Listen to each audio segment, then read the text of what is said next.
Yan, magandang hapon at nandito tayo ngayon sa opisina namin at yan na, pinapanood namin si Mami Liete, the TikTok girl. Yan, panoorin nyo kung paano siya sumayaw para lang siyang nanguhuli ng palaka. Oh, tignan mo naman ng katawan, no? Sexy, sexy, wow! Ganda ng kembot. Parang kumikembot na. Parang kumikembot na wala lang. Kunting galaw naman dyan, Manang Liete, para ano. Hindi ka na po. Yan, no? Si Mami Liete, oh, mayroon pang pahawak-hawak sa baba niya. Ganyan pala yung kalapasing siyaw na yan. May pahawak sa tainga, tapos sa baba. Tignan mo naman ng kimbot, oh. Oo, ganda ng kimbot ni Mami Liete. Oh, yung may pa-dribble pa. Parang nagdi-dribble ng bola. Sige. Yan, spin mo ba? Spin. Yan, no? Ano, pasikatin natin si Mami Liete. Pasikatin natin ang ating TikTok girl. Hindi ka barbar. Walang mabarbara dito. Ikaw lang. Ayan, sige pa. Sige. Wow, gano'n, no? May pa-daddy pa. Ito ang iyong mga kasamang supportive office mate. So, yan, sige. Hindi ka na mababarbara dito. Alas 5 na, oy. Uwian na. Oh, tignan mo yung galaw ng paa. Parang ano, street dancer. Membro to natin ng ano, ng Agoo Dance Company. Mayroon pang papakpak parang kalapate. Mayroon pa palang palipad-lipad. Sige, hataw. Ayan, parang buksingero. Tapos mayroon pa ano, pagod na si Manang Liete. Ayan.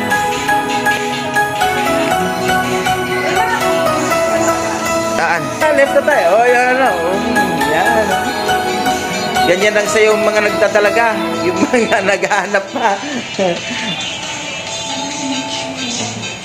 Yan. May paikot-ikot pa si Manang Liete. Tingnan nyo. Ang galing talaga.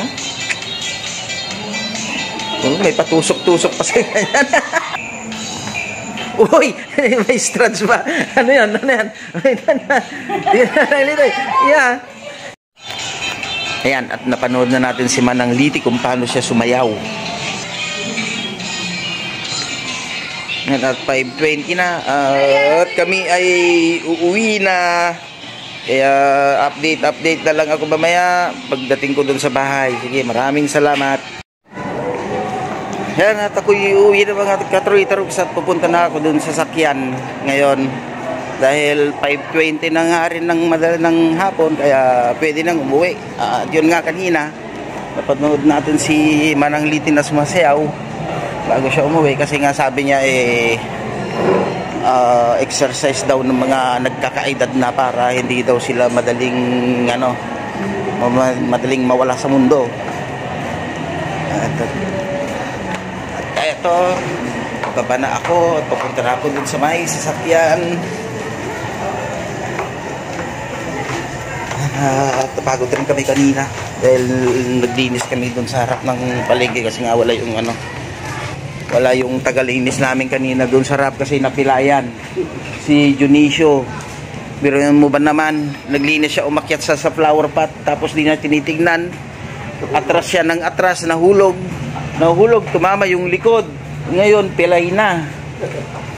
Kaya 3 araw na hindi pumasok. Ewan ko kung bukas kung papasok na. At sana ipapasok na rin siya. Ayan. Ayan. At nandito na ako sa baba. Nagbaba na ako ng basement dito sa kabila. Ayan. Ito yung basement. Dito sa kabila naman ako. Dati yung nakikita niyo dun sa kabila. Ngayon dito rin sa kabila tayo pumarada. Itong pantalon ko na baba ng baba. Ay, Yan ang babanong tong pantalon ko. Pumayat siguro ako kaya ano, kaya maluwang na tong mga pantalon sa akin. Ayan. Dito tayo sa may ano, sa basement. Ito yung basement. Maluwang rin pareho din doon sa kabila. Yung gano'ng kaluwang dito, gano'n din doon sa kabila. Ayan. At siyempre, ito yung sasakyan natin, si ano, si Tokitok. Ayan, si Tokitok, oh. Kaso si Tokitok ko ay may mga sira na rin doon sa kanya. At kapag nagkaroon tayo ng pagkakataon at magluwag-luwag na yung oras natin ay papagawa natin itong kaha kahit na mamasilyahan lang kasi marami na ring butas, lalo na itong inaapakan ko. Nagbumigay na rin yung flooring. Hindi ko pa napa-estimate kung magkano at kung paano yung gagawin nila, kasi kapag pinaayos ko na to, gusto kong ilagay nila ay yung matibay na ano, na tawag na stainless. O kahit na mga ito, tinalian ko na lang ng ano, ng goma kasi ano na rin, bumigay na rin yung pagka-welding niya. At lalo na dito sa kabila, oh. Ayan, oh. Ayan. Gusto kong stainless na lang ilagay dito. At least yung stainless ay matibay. O hindi siya ano, kinakalawang. Ayan. Maganda pa naman yung makina nito, kahalang yung problema. So yung makina nitong sasakyan ay ano siya, nakakondisyon siya. Kapag mayroon lang akong marinig na kunting ano nito, hindi maganda sa tenga, ay pinapaayos ko na kaagad. Yung makina nito ay okay pa naman, kahalang ang ano, ang may diferensya. Kaya kapag nagkaroon tayo ng time, kaya oo, nagkaluwag-luwag tayo kasi nga laging ano tayo, laging busy dahil sa trabaho natin dito sa palengke. Hindi natin may ano, bigyan ng oras na magpaayos nito kasi nga kapag pinaayos ko rin to, wala din akong magagamit na pang service. Ayan, para at least kapag napaayos na rin tong ano niya ka, ay maganda na ring tingnan. Kaya nga naiinggit ako sa mga ibang sasakyan ngayon, mga nakikita kung ganito, yung mga bago ngayon. Gusto ko rin kumuha kaso alam niya naman, medyo gipit pa tayo. At kulang pa yung mga budget natin. Kaya pag nagkaroon din ng ano, pag nagkaluwag-luwag at bigyan tayo ng mahal ng Panginoon ng swerte, eh bibili tayo ng ano, ng bago para meron tayong pang service uli kung sakaling masira to, meron tayong gagamitin na isa. Ayan. Pero ano, pero ang pagkakaalam ko medyo matatagalan pa na may papaayos pag nagkaroon talaga ng ano, ng pagkakataon na kahit na ilang araw lang na hindi magiging busy yung ano natin, yung oras at saka trabaho natin, papagawa ko to kahit na ano na lang, maglalakad na lang ako pa pasok ko ng trabaho, o kaya ayusin ko na lang yung bike para yun na lang yung gamitin kong ano, kasi yung bike ginagamit ng mga kasama namin, mga nagko-construction, kaya yun din, pinapahiram ko rin kasi kawawa nga sila. Alaga kung magpapamasahe pa naman sila, ay mahal ng pamasahe ngayon, kaya pinapahiraman ko na lang sila ng ano, ng service nilang bike, at least kahit paano makatipid sila. Ayan mga katritrux, at ako'y uuwi muna at susundin ko pa si Chuchay doon sa school nila kasi may practice, muntik ko pag nakalimutan. Sige, mamaya na, update ko na lang ko mamaya. Maraming salamat. At nandito na ako sa school nila Chuchay. Ayan, ito yung school nila. Doon sa kabila, doon sa yun yung college, at dito yung high school at saka elementary. Nandito ako yan sa may PCLU. Ayan, at meron silang pinapatay yung ano dito, para sa mga bata. Ayan, o. Ayan siya. Ayan. At tinatawag ako ng mga dati kong mga kasamahan kasi dito rin ako nagtrabaho dati noon. Kaso nung nag-retire lang si Papa, tsaka ako lumipat ng munisipyo. Pero nagtagal din akong nagtrabaho dito. Kaso hindi pa ito yung dating eskwelahan doon pa sa kabila. Ito yung ito yung bago. Tingnan nyo naman kung gaano kalaki, kung gaano kaganda ng eskwelahan ngayon dito sa may PCLU. Kaya dito na kayo pumunta kung gusto nyo mag-aral. At nandito na si Natchay.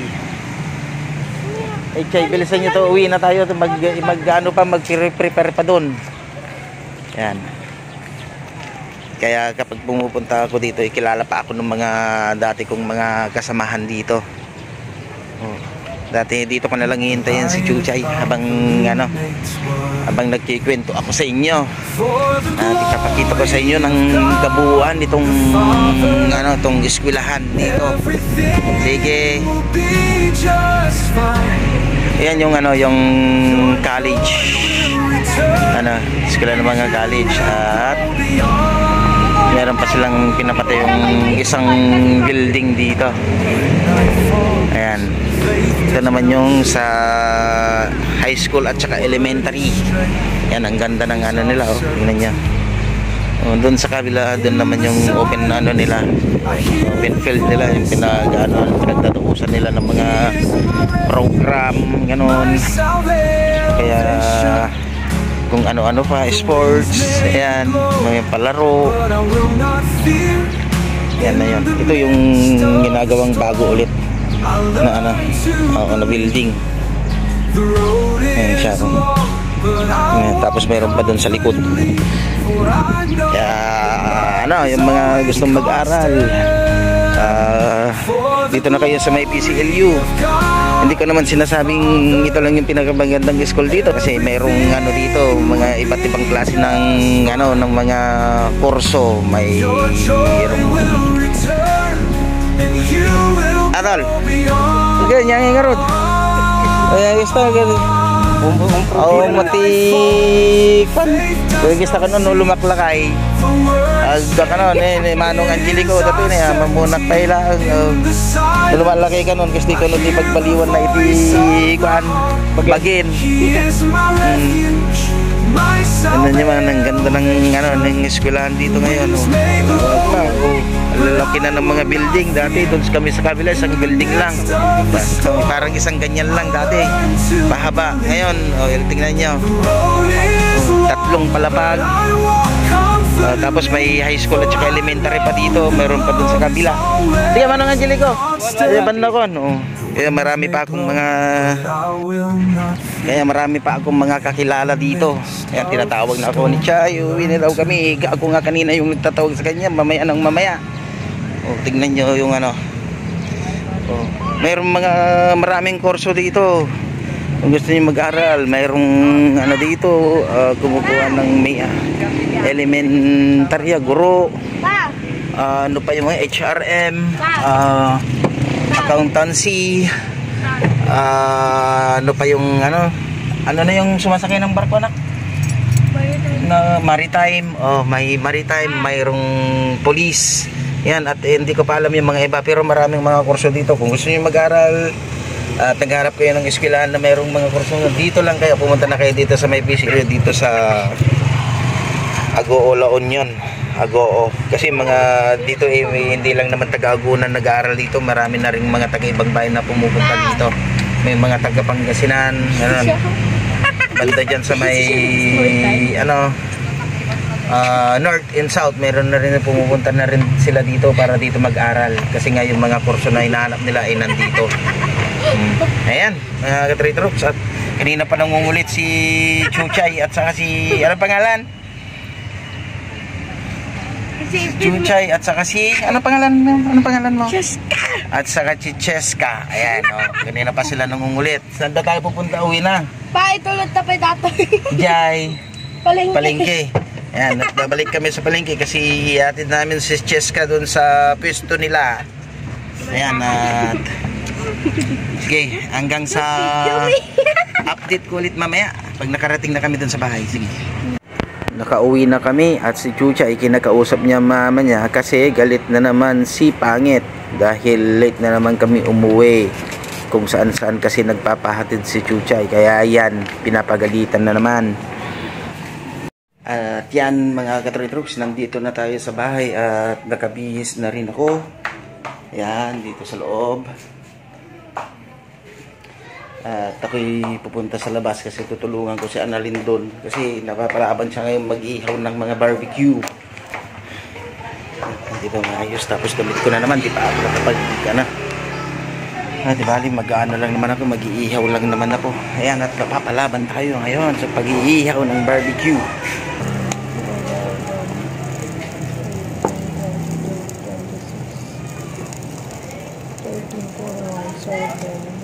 Magkano kaya lahat yan? Sa, ano 263. 263. 263.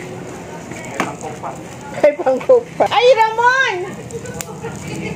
Damdamagan ni Iko na do trabaho. Ag-bike kayo ano? Nam. Ala na kung kisay. Data. Masukatan lang ito kung naman. Oo. Tamag. Pa-picture ko ma. Siguro ano, may mau. Buwan. Ay, sukatan pa ni James dito kung ano. Sugatan na pa ito na. At kailangan ko na rin magpaalam. Salamat.